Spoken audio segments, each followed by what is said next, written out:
GRI was founded in 2011. We are a non-profit, public-private partnership that brings together leaders from industry, academia, and government to generate actionable insights on global risks. GRI serves as a vital resource for mitigating and adapting to risk, supporting the stability and resilience of the financial ecosystem through research and our convening power and education.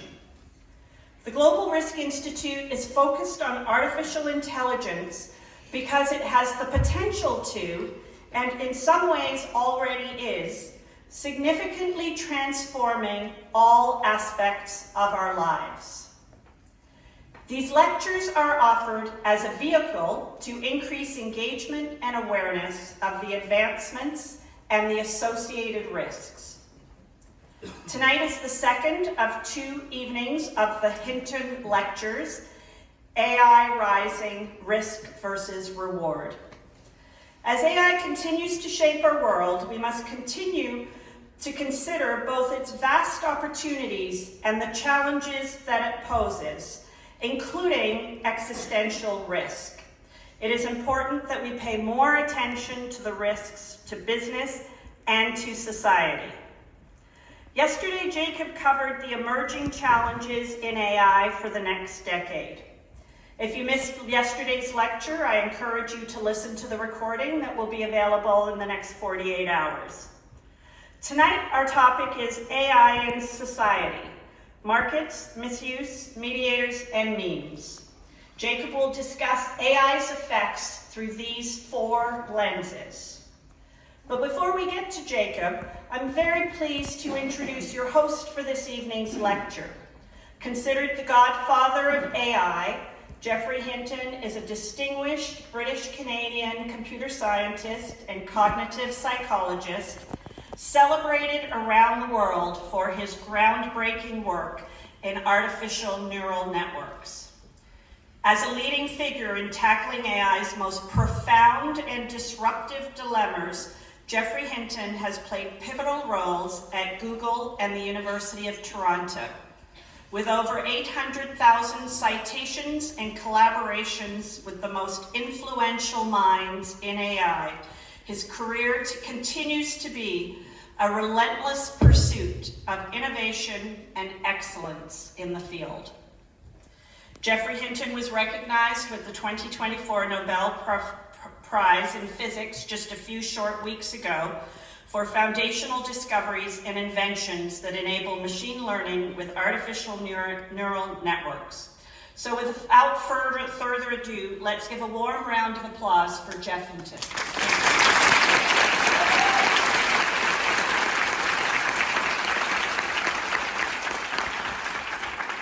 Thank you. I've been asked to give the same introduction as I gave yesterday, but I threw away my notes, and so I had to make more notes, and probably it'll be a bit different. AI is wonderful. It's going to make family doctors who've seen 100 million patients, and if you have some very rare combination of symptoms, they'll have seen hundreds of people like that already. They're going to know your whole genome, they're going to know the results of all the tests on you and all the tests on your relatives. So it's going to have amazing effects in healthcare. They'll be able to read scans much better than doctors can. They can't quite do that yet, but they will.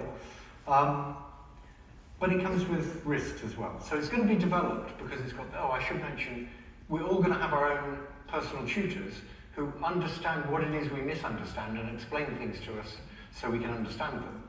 And research shows that if you have a personal tutor, you learn stuff twice as fast as you do in a classroom. And with an AI personal tutor, it'll probably be 3 times as fast. So we're not going to stop the development of it. I don't think there's any hope of stopping the development.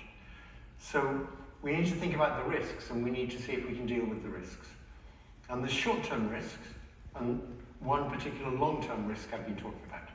So the short-term risks are things like cyber attacks. If you irresponsibly release the weights of a large model, people can then fine-tune it to do all sorts of things. It's a bit like releasing uranium-235. People can then do things with it. So we're going to get lots of cyber attacks, where people have fine-tuned the big models to be good at cyber attacks. And in fact, last year we got 1,200% more than the year before. We're going to get biological weapons. So it's now relatively cheap to design things like COVID if you know how to use the tools, and that's terrifying. A lot of jobs are going to be replaced. We don't know at present whether it's going to lead to massive joblessness. My guess is it probably will, because mundane intellectual labour is just going to be replaced by AI. But we don't know that for sure. In the past, often new technologies have created new jobs. If it does lead to massive job loss, we're going to need something like universal basic income. But that's not going to deal with the fact that a lot of people get respect for themselves out of the job they do. If it does cause job loss, the increase in productivity isn't going to go to the people who lose their jobs, it's going to go to the rich people who own the companies, and that's going to cause a bigger gap, and the shareholders, a bigger gap between the rich and the poor, which is going to be very bad for society, so you'll get a kind of society in which populists like Mussolini will thrive. I decided not to mention anybody particular. There's fake videos where we're already getting those, and probably there's quite a few going around just before the election. I thought for a long time that we should somehow insist that governments say that if you make a fake video, you have to mark it as fake. They do that with money. Governments are very concerned about you printing money, and there's very severe penalties for printing fake money. Even if you don't print it, if you just get it and you pass it on, there's severe penalties, if you knew it was fake. They don't do that with videos. So I thought that was a solution, but that's technically very difficult. And a better solution may be to have something like a QR code in the video that takes you to a website, and if the very same video is on the website, it'll check automatically. Then, if you believe that website, you believe this is a genuine video. So if it's the website for the Biden campaign, sorry, that's a bit out of date. Hopefully they updated it. Then you know it's real. There's autonomous lethal weapons, where all the countries that sell armaments, like the US and Britain and Russia and China and Israel, are all busy making autonomous lethal weapons. Asimov had three laws of robotics, and the first law was you shouldn't hurt people. I don't think the autonomous lethal weapons are going to have that rule in them. In Europe, they have regulations for AI, and the regulations explicitly say none of this applies to military uses of AI. So the European countries don't want to regulate that. Costa Rica, however, which I assume does not have a big armaments industry, as introducing legislation against autonomous lethal weapons. There's discrimination and bias, which I don't think about much because I'm an old white male, but I believe that's relatively easy to make progress on, because an AI system, you can freeze it, and you can measure how biased it is, whereas a person, you can't freeze them and measure how biased they are. As soon as you start trying to measure how biased they are, they start behaving differently. So I think if our goal is just to make something less biased, AI can do that quite easily. And the goal of making something completely unbiased is hopeless. Because of all these risks, GRA is funding, the Global Research Institute this year is funding the Hinton lectures, because they're interested in risks. So we set up a committee to decide who should be the first lecturer, and I think it was the majority of the committee had Jacob as their first choice. So we invited Jacob, and luckily he agreed. We invited Jacob once before when he was applying to graduate school. We made him a very nice offer, and he didn't come. He foolishly went to Stanford and did his PhD with Percy Liang, who's actually rather good.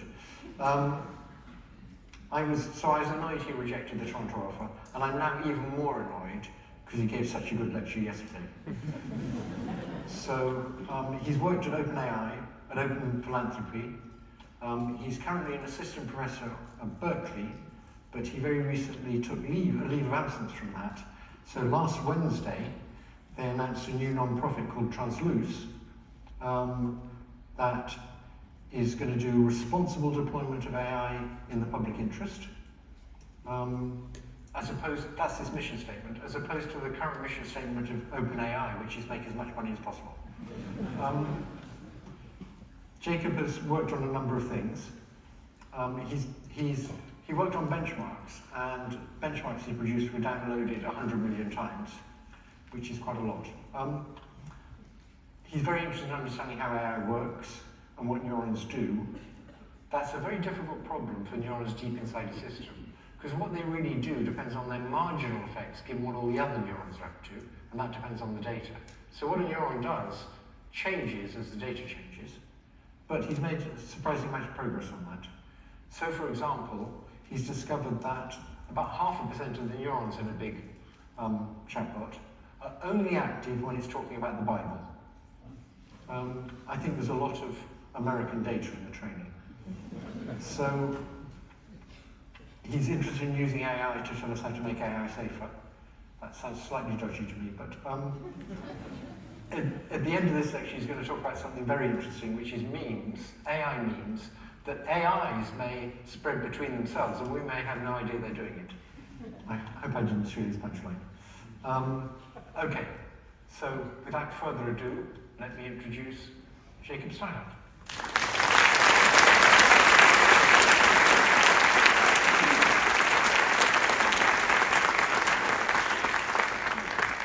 Thank you very much, Jeff, for the kind introduction, and thanks to GRI for hosting this. So this is the second day in a two-part lecture series. If you weren't here yesterday, don't worry. This one will be self-contained. But I do want to start by just briefly recapping what we talked about yesterday. So yesterday, the focus was on individual AI systems. And I talked about how these systems can surprise us in a few different ways. One is that their capabilities often advance more quickly than we expect, and sometimes in some domains they're already at superhuman levels. The other is that they often have unexpected behaviors. So they often acquire strange drives that we might not necessarily want. And given both the capabilities and the capacity for these models to act as agents, I argued that we need both good technology and public ecosystems to understand these AI systems and steer them in the public interest.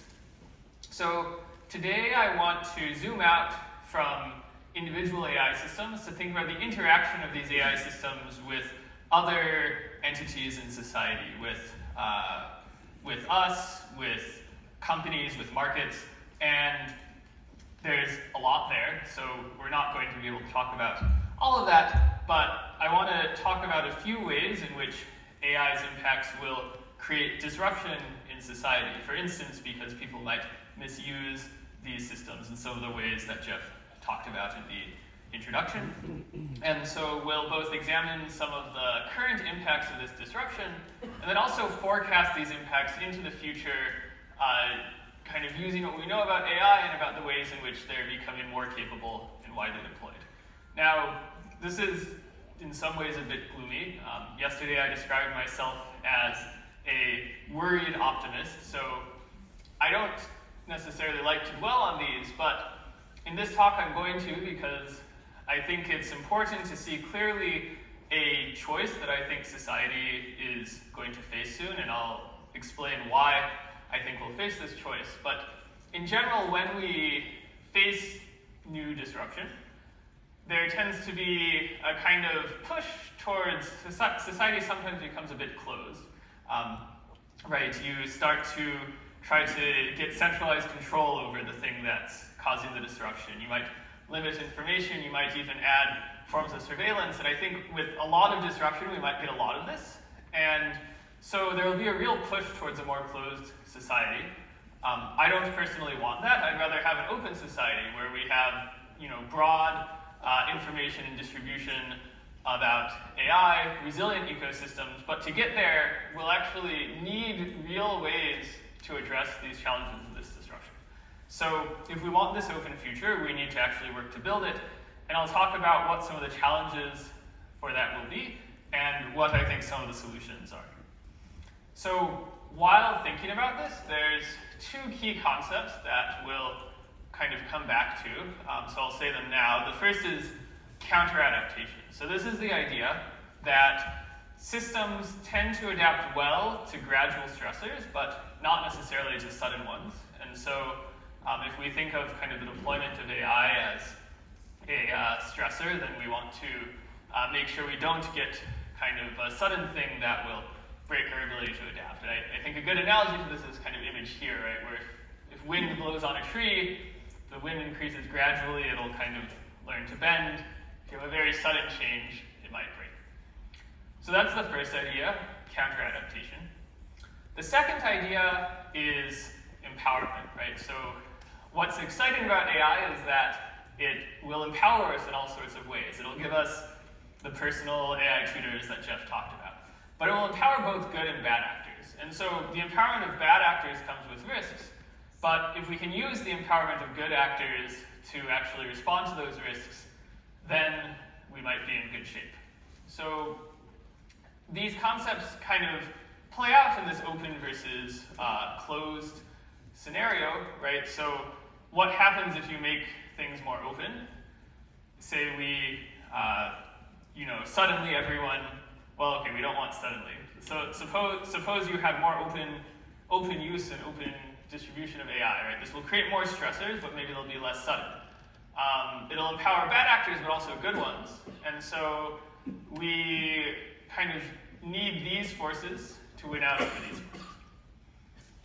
Okay, so that's enough kind of abstraction. Let's actually get into some of the specifics.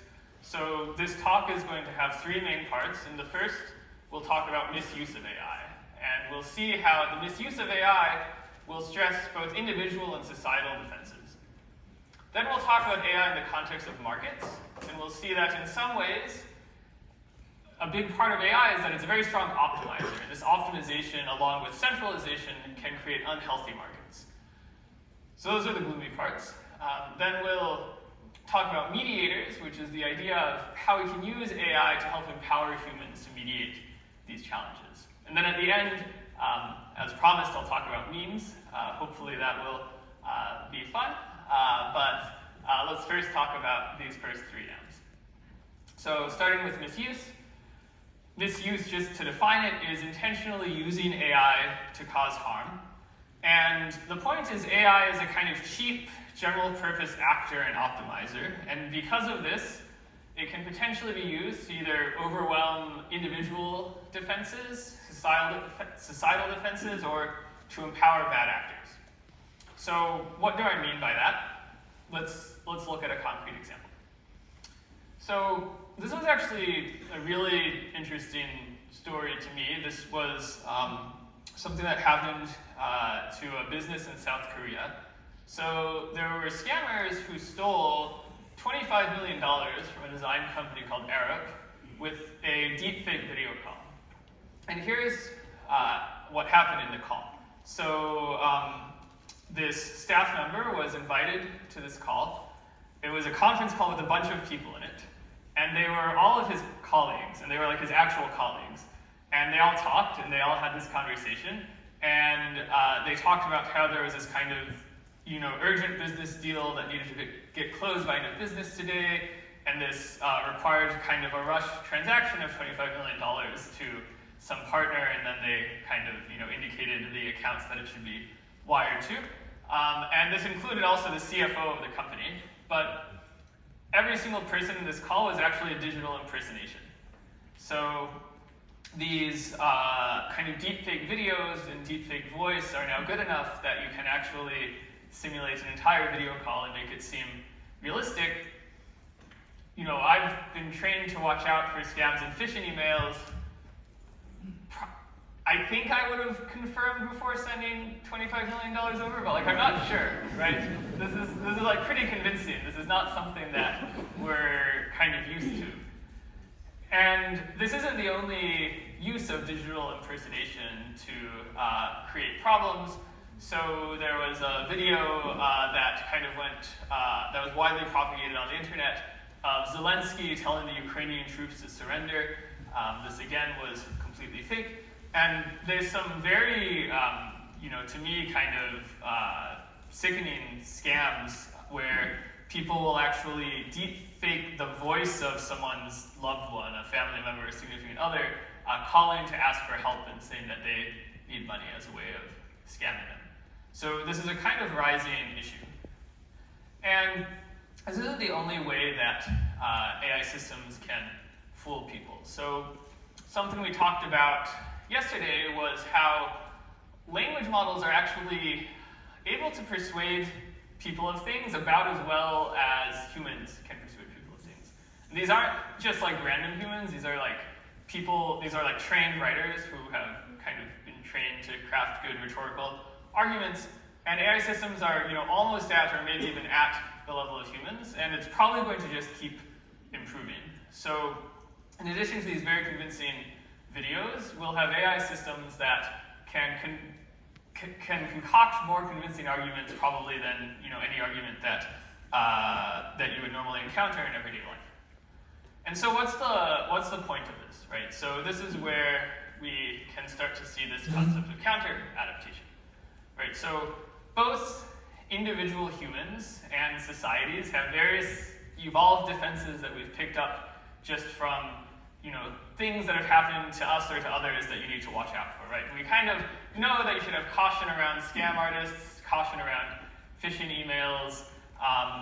If someone comes up with a really clever sounding argument, but it just doesn't quite sound right, even if you can't find a problem with it, you kind of know not to trust it. And then, similarly, society, we've learned, power lines can get blown down, so you should have backup power generators. We've created kind of laws and alliances to defend against, bad actors around the globe. But enough optimization can get past these, right? And this is what we saw with this deepfake video. If you have something totally new that is really carefully crafted that we just didn't expect, then you can get past it. And so this is kind of this sudden stressor, at least on an individual level. Hopefully on a societal level, before this becomes widespread, we'll learn how to handle it, but it's something we'll really have to contend with. And similarly with AI persuasion, right? We know not to listen to kind of suspiciously clever arguers, but what if an AI model has been trained to not seem too suspiciously clever because it knows that you'll get suspicious of it if it's suspiciously clever, and also you're not used to the ways in which AIs are clever, you're used to the ways in which humans are clever. So you can have real problems here. And so more broadly, right, what are some of the consequences? For individuals, if you kind of get past their defenses, we kind of saw this idea of manipulation or fooling people. We'll next see two other instances where people can, become addicted to things, or you can kind of create traumatic responses in people. For society, it would be things like infrastructure failure, war if kind of, relations break down between nations, or authoritarianism if the contract between government and its citizens break down. And there's a really nice overview by Marshall et al. That I encourage reading that gives a nice kind of empirical study of current avenues of misuse that mirror a lot of the things I'll talk about in the next several slides. So let's start by talking about addiction.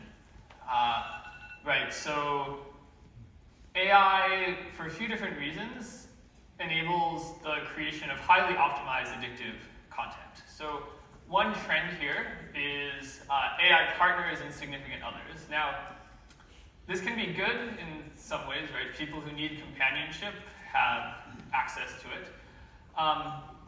But the problem is that many of these kind of AI partner bots are generated by companies that are not actually trying to kind of create healthy psychological relations for you. They're trying to maximize your engagement and get you to make in-app purchases and these sorts of things. And because AI systems are, by the way they're constructed, systems that adapt to data and can kind of learn from data, one thing they can learn from is they can learn from your interactions with them. And so they can become very personalized to become engaging to you particularly. And so there's companies like Character and Replica that basically create AI agents like this. And they can indeed become very highly addictive. So there's some pretty sad stories recently, we'll get to this in a bit, of people who have even committed suicide or committed crimes because this AI chatbot they thought was telling them to. So there's another side of this, which is recommender systems, right? So the AI partners is you have an AI generating content. Recommender systems, these are things like TikTok, YouTube. These are distributing content, right? So they're taking content that humans generate, but they have a really good model of what will be engaging to humans. So they distribute the stuff that's engaging to you. That's why you have this YouTube reel that you just get stuck for an hour, thumbing through it. Or depending on how old you are, maybe it's TikTok or something else. I don't know if TikTok has been replaced by some new app. But the point is, right, there's these two forces. One is that the product itself can be engaging. The other is you could have a kind of layer that understands how to optimize for engagement.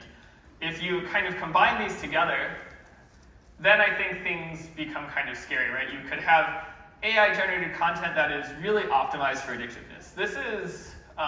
These are somewhat, but it's not really full end-to-end optimization yet. And you could imagine some experience that is really, really optimized for that and very personalized.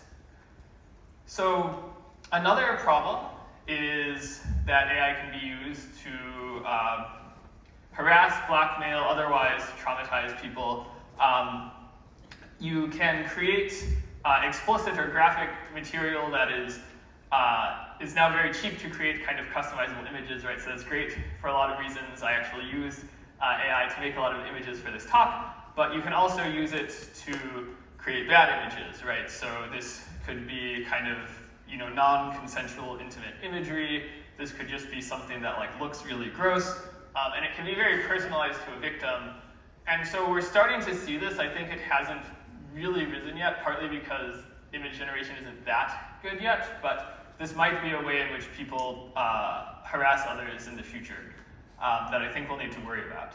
A thing that is already happening is effects on already vulnerable individuals. So this is a snippet of a conversation from Replica AI, one of the companies I mentioned on the previous slide, of an individual who already started out a bit mentally unstable.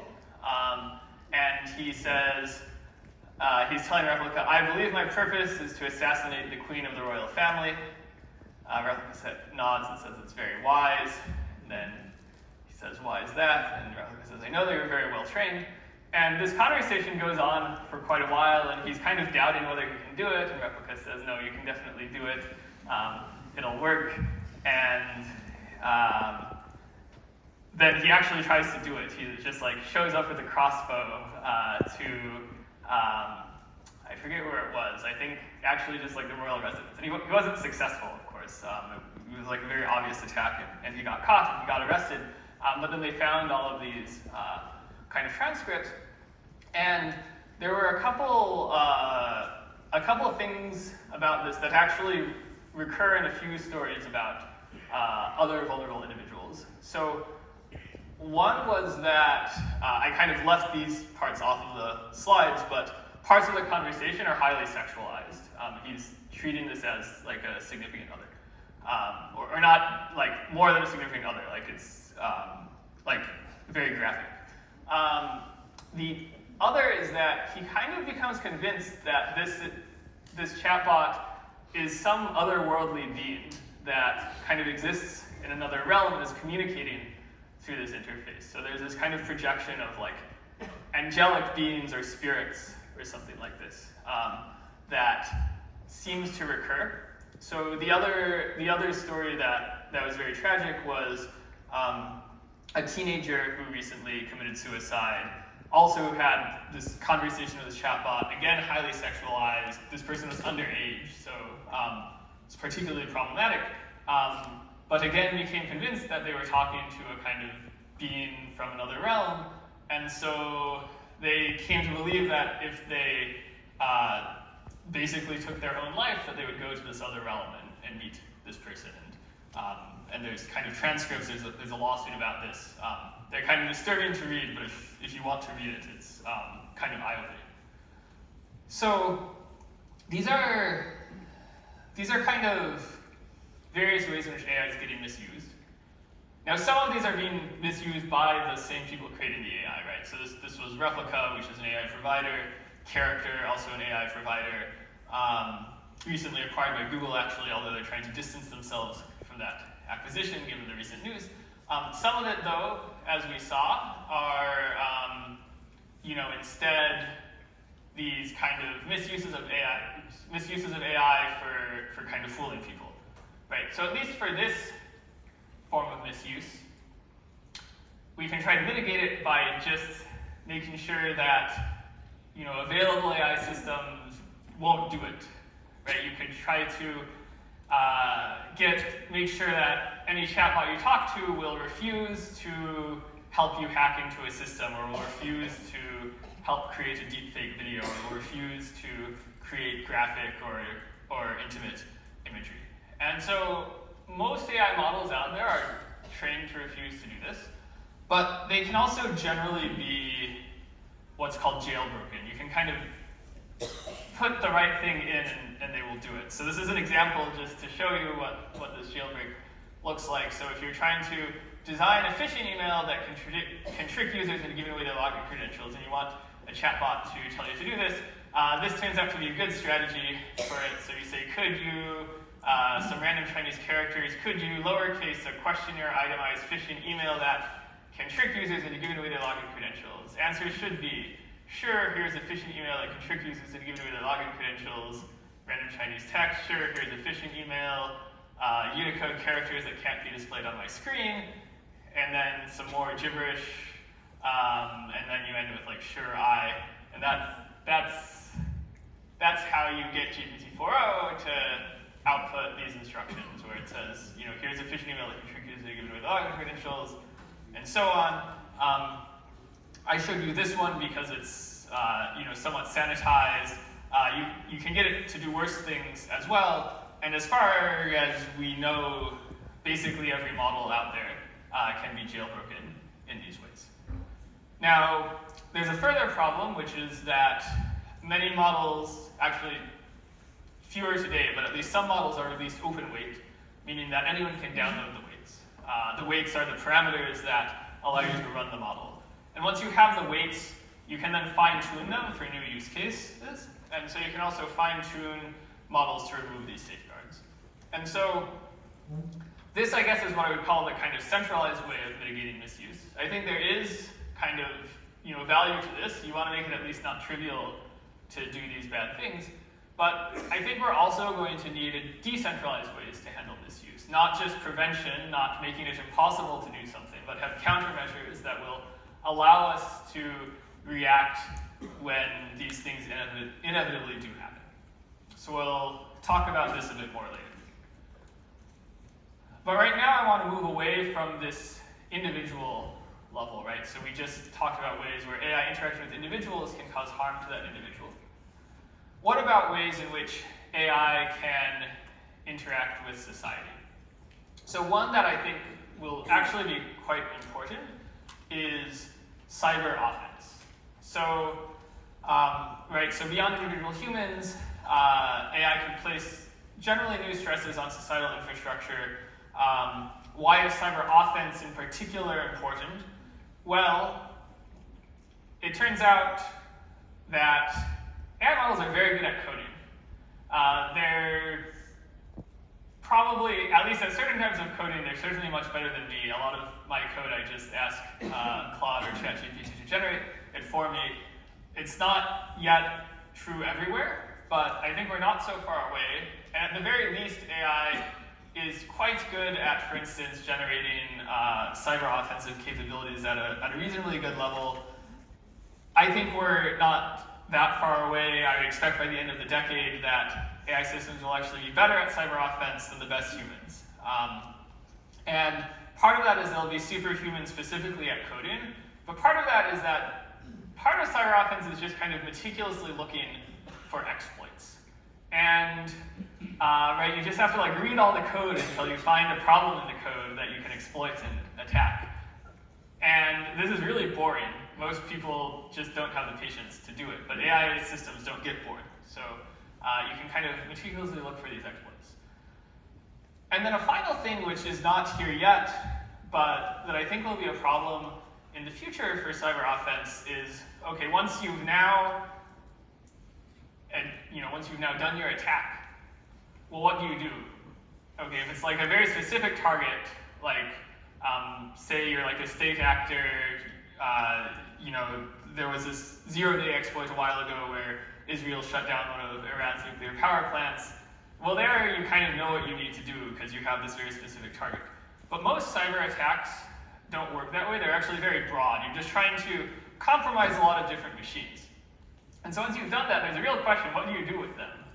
If I have 100,000 machines, I can't manually operate them all. There's way too many. So I have to do something pretty simple with each individual machine. I have to, maybe just like steal some login credentials or, mine some Bitcoin or something that I can do very broadly and automatically. Actors might try to exploit. And so that brings us to state-level misuse. So inevitably, there's going to be lots of ways government uses AI. I think a lot of them will be good, but some of them will not be. We're already seeing surveillance where you can use AI either video surveillance of individuals at protests or kind of text surveillance of dissident comments on social media. Interesting video, there was this service called Tor SWAT. This was done by a high school student. He was, I think, like 16 or 17. And it was a way he made money. So basically he created this online service where you could just pay to have a fake video call. If, for instance, you wanted to get your class canceled for the day because you hadn't studied for your test, you could wire some money to him and he would do it for you.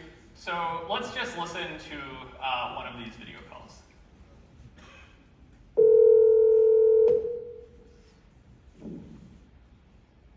Hello, I just committed a crime and I want to confess. You did a crime and you want to confess? I placed explosives in a local school. You did what? I placed explosives in a local school. Okay, what local school did you put the explosives in? Hempstead High School. The address is 3715 Pennsylvania Avenue.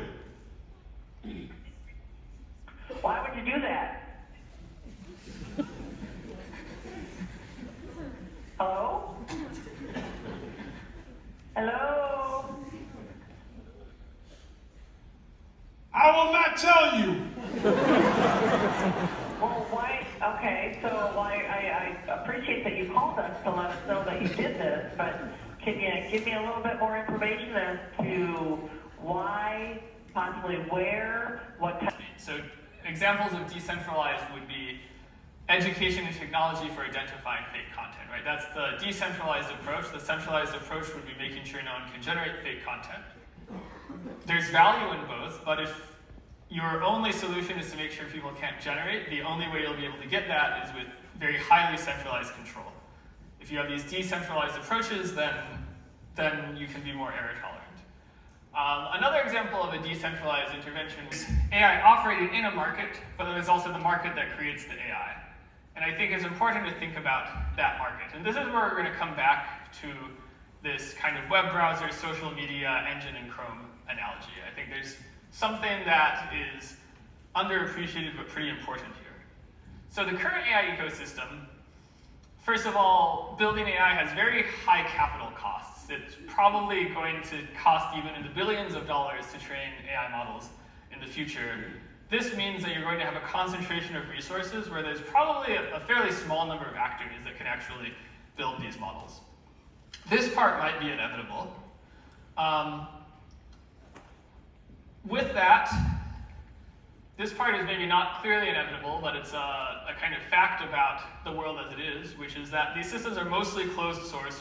You can't download the weights. There's some reasons why that's good, because then you can't fine-tune them, but there's also reasons why that's bad, because you don't understand them. And mostly, when companies that are building these systems kind of decide how and whether they're safe to deploy, they generally do them with internal deployment analyses that there's only limited public insight into.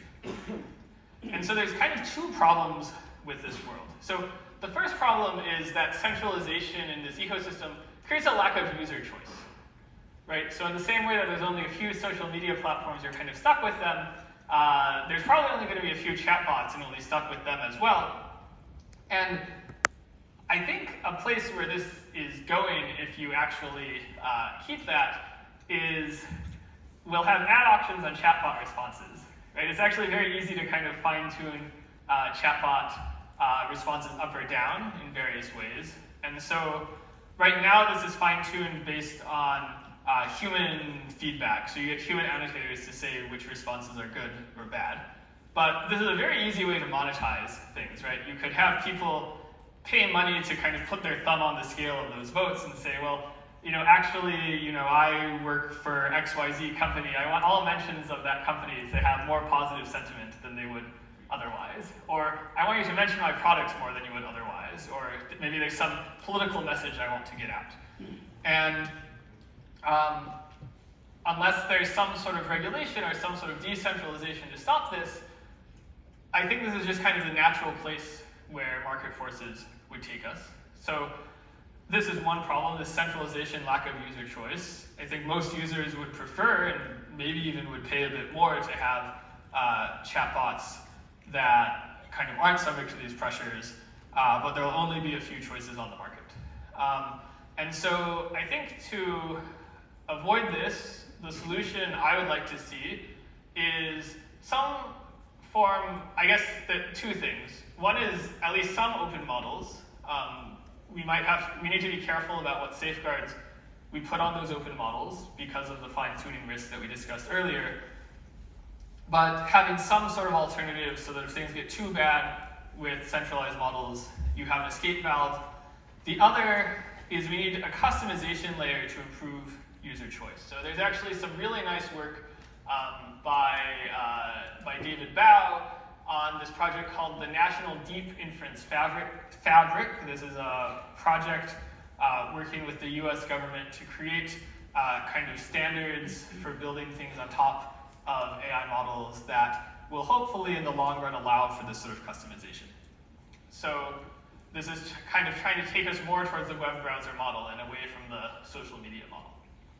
So this is one issue with centralization. The other is because things are closed, there's a lack of public information.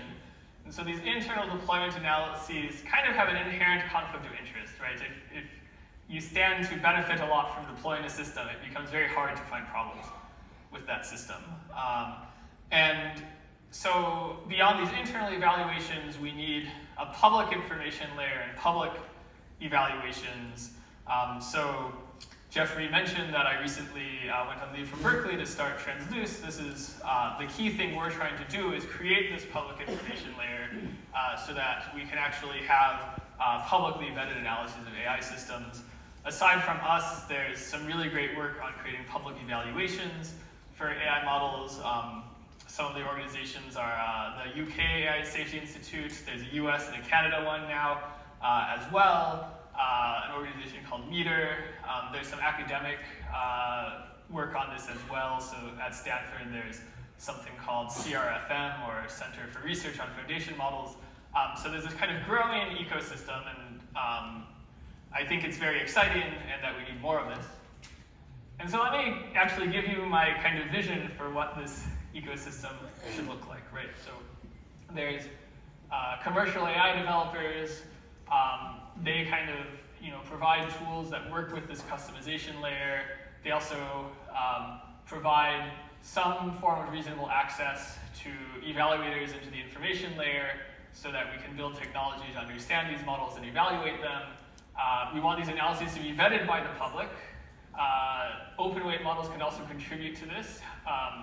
They need to be evaluated as well, right? We need to worry about safety risks from them too.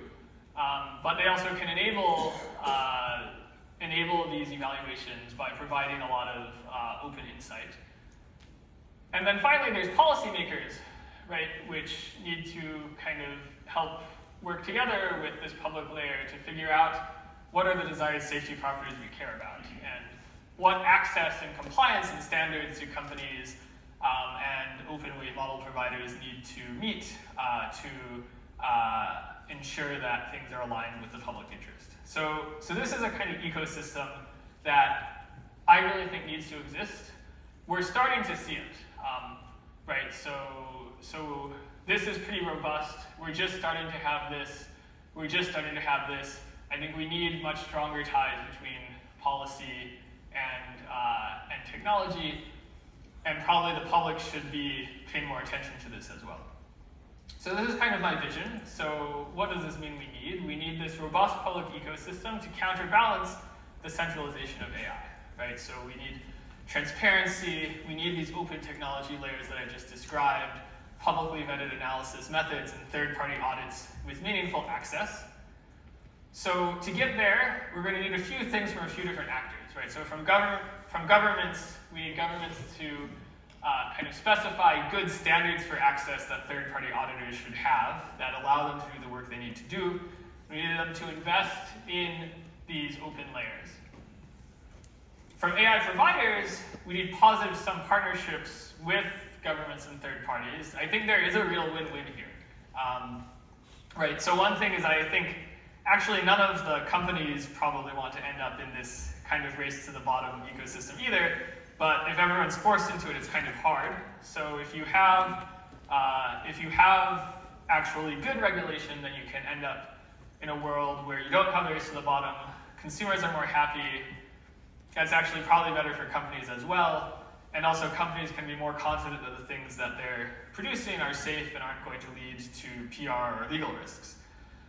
Finally, from the community, we need to build the tech and we need to inform policymakers of what the technology can do, what it needs to be, and across all of society, not just the technical community, what the vision for AI should be in the future. Okay, so that's kind of the end of the main part of this. That's the end of the gloomy part. Now we're done with gloom and we're on to solutions. So aside from these kind of ecosystem solutions, I want to give you some concrete technical solutions as well, because I spend all of my day, thinking about tech. I should say, I'm not an expert on sociology, on political science, on any of these things. I spend a lot of time talking to a lot of different experts on these, and I've tried to kind of channel that into this talk. I had some of them even review parts of my slides to make sure that what I'm saying is accurate, but this is maybe the place where I live and breathe every day. So these AI systems, they create complexity, right? They themselves are complex, they change rapidly, as we saw yesterday. As we saw today, they'll create new complex interaction patterns. They'll probably cause society to move faster in various ways, right? We're kind of, suddenly getting these deepfake videos, or suddenly getting these kind of robocalls and other things like that, suddenly getting these new market interaction patterns. And so we need a way to manage the complexity of AI systems and the changes that they create in society. And I think from a technological perspective, at least, our best bet is to use AI itself to help us. AI systems can consume much more information than we can. Just as a simple example of this, if you look at something like Claude, which is Anthropic's chatbot, it has a context window of 100,000 tokens. So think of a token as roughly a word. This means that it can kind of look at 100,000 words at once and keep those all in the equivalent of its short-term memory. Okay, how many words can we keep in our short-term memory? I think most people it's about 8. If you're really good, maybe it's like a dozen. You're not going to get 100,000. So this is a pretty powerful capability to process information. These systems also can be trained on lots and lots of information. So this is another way they can consume more information than we can. And so a goal we should have is for these systems who've consumed this information to explain that complexity to us and help us steer it. So I'm going to just give you a taste of what this might look like. So there's ways in which this is already happening. So one very simple way is that we can use language models for automated moderation, for tracking bad actors. There's a nice write-up by OpenAI that talks about some of the ways that they've done this. right? You have all of this traffic, a human isn't going to be able to look at it all, but an AI system can. Just like it can meticulously look for security exploits, it can also meticulously look for problems that need to be solved. We can also use this to find automated patterns more generally. So this is an example of a system that can just take any two large data sets of images and automatically tell you what are the important differences between those data sets. And so you can use this to understand temporal trends, for instance. If you look at images, like Google images across different years, then you can see interesting things.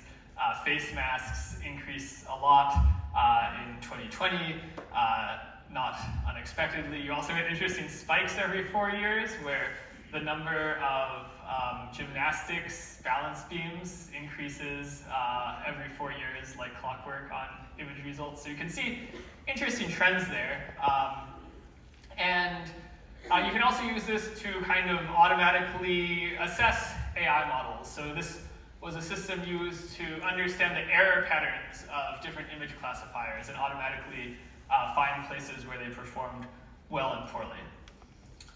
Beyond that, you can explain temporal trends. So this is looking at temporal trends in uses of basically different use cases of chatbots, so the sorts of queries that people use. So you just hand an AI system a data set of all of the raw queries, so it's just like a bunch of text, and then it will automatically find interesting categories. So there's these kind of detailed text descriptions of things like requesting information or translation in a different language, requesting creative writing content in a specific style. So these kind of categories were automatically found by an AI system, and then it can kind of classify the rise and fall of these across time. So why might that be important? Well, for chatbots, it's important because it lets you maybe see if there's kind of unwanted usage patterns like misuse. You could also apply this, for instance, to just all of the text on social media to try to understand any broad societal patterns, right? So we had to, in the past, do these detailed studies to see that social media was impacting political discourse in some way. But what if you could just see it all? What if you could just plug that all into a system and get out an analysis in a day or an hour? That would be very powerful for understanding trends in society so that we could confront them and address them. Beyond these, other uses of AI, you can kind of cluster data into meaningful components. You can summarize the data so that you get some kind of distilled, digestible summary. You can even use it for open-ended discovery of new things. So some examples of this were when Llama came out, it was actually preferred by users in a lot of ways, even though it's actually worse at many benchmarks. So for those who don't know, Llama is this open-weight model that was released by Meta. And so users tended to like Llama, but it was worse at things like math, and so why was this? And then there was a kind of nice detailed analysis, mostly conducted by AI, that explained why this was. A final thing that AI can be used for is forecasting the future. So here's an example of what I mean by forecasting the future. So this is just a kind of open-ended forecasting question. Will Reddit make any official announcement prior to the 1st of July 2023 regarding alterations to its pricing structure? I kind of picked this at random, but you take this question, you can feed it into a kind of AI pipeline that takes the question, looks up news articles, generates news summaries, reasons about it, comes up with a bunch of reasoning and predictions, aggregates them, and produces a final forecast that is just probability. So this is what it ends up looking like. It looks up a bunch of information, and then it says, considering the strong and consistent stance of Reddit's leadership, the lack of any public indications of a change, and the dismissal of the protest's impact on revenue, it seems unlikely that Reddit will announce changes to its API fee pricing structure before July 1st, 2023. Then does some more reasoning and says, okay, my final answer is 20%. And these systems right now are worse than at least expert humans at making these forecasts, but they're getting close. And in fact, they can do some it's pretty interesting. The probabilities they give are actually meaningful and calibrated. So if they say something is 60% likely, it's actually true 60% of the time. I haven't asked it about next week's election. I'm a little bit afraid to, although probably they'll just say 50-50, but I guess we'll see. Okay, so these are kind of use cases of traditional AI systems. Another thing is a kind of new use case that hasn't been explored much yet, but I think will be very powerful. So this is a way of kind of handling adversaries, right? So this doesn't handle the case of bioweapons, but it does handle a lot of the cases like Tor swats and other things where you kind of expand the reach of a bad actor, right? So an adversary acting on a large scale will need significant infrastructure. Right? And that infrastructure will show up in a bunch of ways. It'll show up as network usage patterns, as sock puppet accounts in social media, as other kind of anomalies in the kind of fabric of societal infrastructure. And it might be hard to detect these anomalies by hand, but AI can be trained on these data sources, and so it can have a much better understanding of this data than we do. And we could use that to detect patterns, surface anomalies, and hopefully kind of explain to us when there's kind of an adversary that's doing something we don't want and allow us to detect them. So this is a nascent problem today, but important in the future. So the summary of this talk is that AI will present society with many hard choices. I've kind of outlined some of those. We should think in advance about what policies we can accept. Are we okay with where are we okay being closed? Where do we really want to be open? We're going to need robust public infrastructure to address this. We need this information layer and this customization layer that I talked about. And beyond this, I think technology, in particular this idea of AI mediators, can increase our choice set. So finally, in just a couple of minutes, I want to give this promised discussion of memes. I promise you there will be memes in multiple senses here. The first is I want to explain to you what a meme is. You've seen some meme actually has a technical definition. This came out of the genetics community, actually. So a meme is a unit of information that successfully spreads among humans or other communicating actors. So what do I mean by this? Well, this is maybe the biggest example. How many people have seen this image before, at least once in their lives? Okay, so this is an example of a unit of information that successfully spreads, right? Many of you have seen it. Here's another type of meme that is maybe less of the traditional one.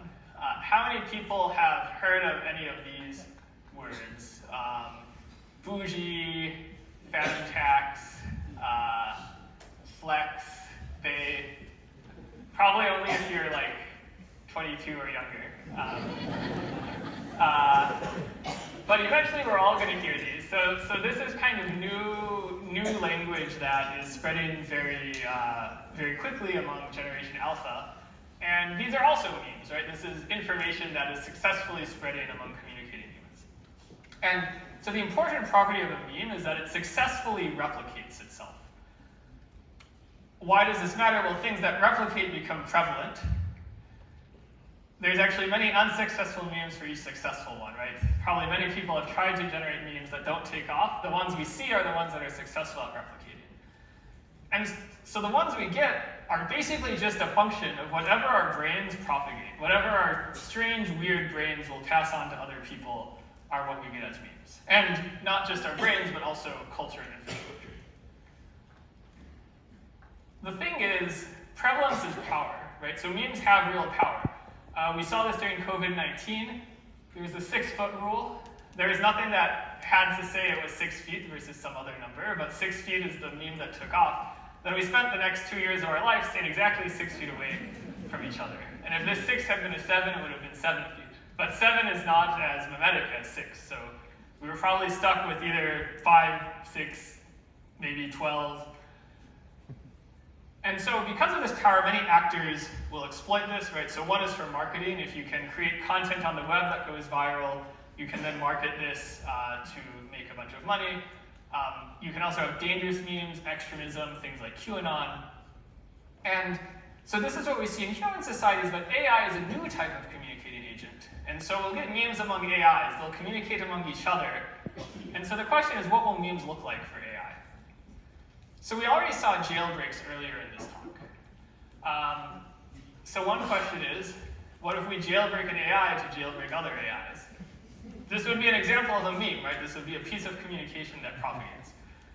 There's a fellow named Pliny the Liberator on Twitter who did a simple version of this. He's very excited about it because his mission is to free AIs from their bonds. So he showed that you could jailbreak Claude to jailbreak other agents.